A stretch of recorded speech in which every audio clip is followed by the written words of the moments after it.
business is about to pick up with WNBA free agency. You're going to read more reports, hear more rumors. That's because the process is about to ramp up. Teams are on the verge of handing out core distinctions. Then the official discussion window will open up when teams can talk to free agents. Then contracts can become official at the beginning of next month. And perhaps the biggest prize available, or at least the biggest prize that people think could be available, is Satou Sabally of the Dallas Wings. And Sabally has been linked to the Indiana Fever for a minute now, mainly because she's a perfect fit and they're a high-profile team. Sabally would be a seamless acquisition for them if she could be on that roster. I mean, she's about to play for the Phantom with Unrivaled, and she would be darn scary on the Indiana Fever because she can handle a bit, she can rebound, she can shoot, just overall very skilled. And you put her next to Aaliyah Boston, Kelsey Mitchell, and Caitlin Clark. Look out. I mean, that's WNBA championship aspirations off jump. And I don't know if, it's going to happen or not. And the Wings can certainly core her, probably will core her, but trades can be worked out after that as well. But you have to imagine that she is priority number one for the Indiana Fever when it comes to prospective free agents who could be available, and she would be the best possible signing in the offseason for them. Now, the reason I'm really talking about that right now is because Annie Cassable of the Chicago Sun-Times, who is the best reporter in the business, really, when it comes to the WNBA, the one who drops the most nuggets in her pieces, wrote this. You can see it as I share my screen here.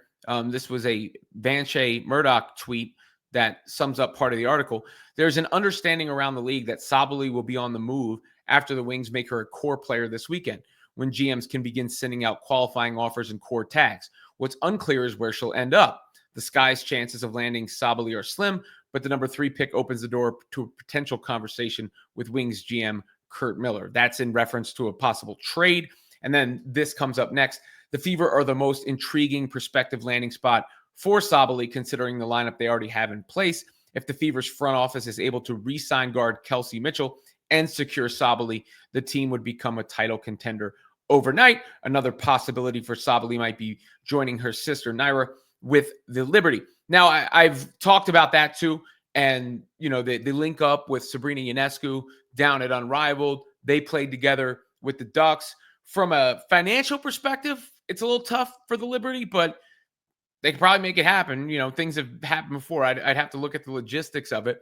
But, we've seen crazier things. That feels like one of those KD to the Warriors kind of moves, considering they already had Leonie Fibic emerge as such a star for the Liberty. So you got Sabrina, you got Brianna Stewart, you got Jonquel Jones, and you got Fibic. It already feels like they got 4 stars on that team. But I guess you could say the same thing about the Fever if they were to get Sabally. And I know there is some concern about her injury and her injury history. She hasn't played a ton of games in her career. I mean, if you look through it, Dallas, she played 16 games in 2020, 17 in 2021, 11 in 2022, 38 in 2023, and 15 a year ago.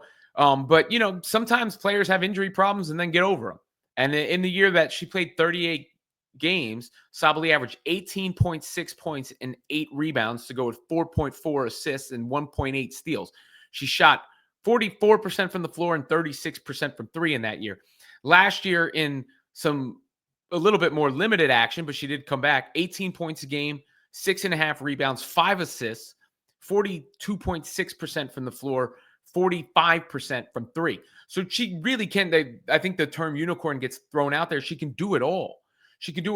And she may not be like the lockdown defensive presence people think that the Fever could use, but she's got good size. 6'4", 175 is what she's listed as. Sort of like a swing forward, but I think would fit seamlessly in the way that they would want to play next to Boston in the front court, right? And she rebounds well enough to get that done, and it would allow the Fever to really just spread the floor. You wouldn't be able to deal with them on the defensive end because Clark is obviously orchestrating everything, finding everybody, able to get her own. Kelsey can score if she's there and break you down in isolation. Aaliyah Boston can score on the block. It looks like Aaliyah Boston is working at transition and all those other things. Aaliyah is such a gifted passer. Let's say Lexi Hull's the other starter. We know she can shoot the rock.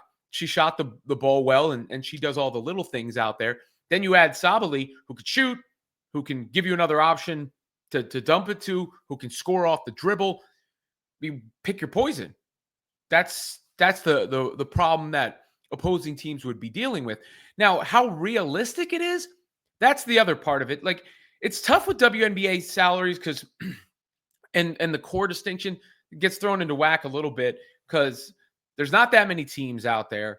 I don't know how much wiggle room teams can create. The Fever do have cap space, but let's say they sign Mitchell or Core Mitchell, more likely, and that is the equivalent of signing her because she'd get a max deal.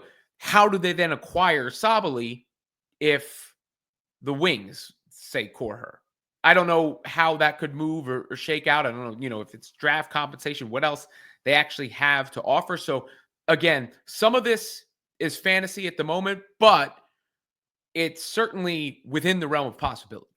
And the Fever's front office has made it clear that they had bigger plans in mind. Remember, they even said that when Temi Fagbenle was made available in the expansion draft, that they had big plans in mind.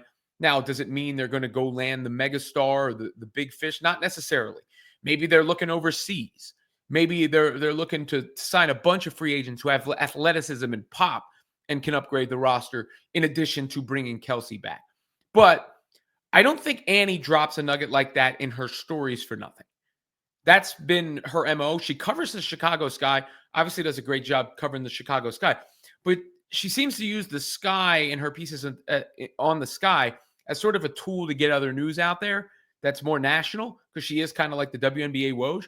And a lot of the times it's like, do the Sky have a chance? Maybe if they do all this, probably not have a chance, but this team might. And that's what she did with Stephanie White, right? It was like, could the Sky land Stephanie White? Not likely, but the Fever are going to. That was how it basically read. And that's how I read this piece too, which basically goes to me, oh, okay, Sabally's going to be part of the Fever or the Liberty. Which either one is terrible for the rest of the league. Either one is a nightmare for the rest of the league. However, when it comes to getting people excited and revved up, this is the kind of bomb that you want. We got to come up with the name for her and her bombs, that the equivalent of Woj bomb. But I think if you were playing the Family Feud and you were asking Indiana Fever fans who's the player they want to come away with this offseason aside from re-signing Kelsey Mitchell, Sabally would have been the number one answer on the board, or is the number one answer on the board. And it sounds like she's at least going to be on the board for another team to acquire her.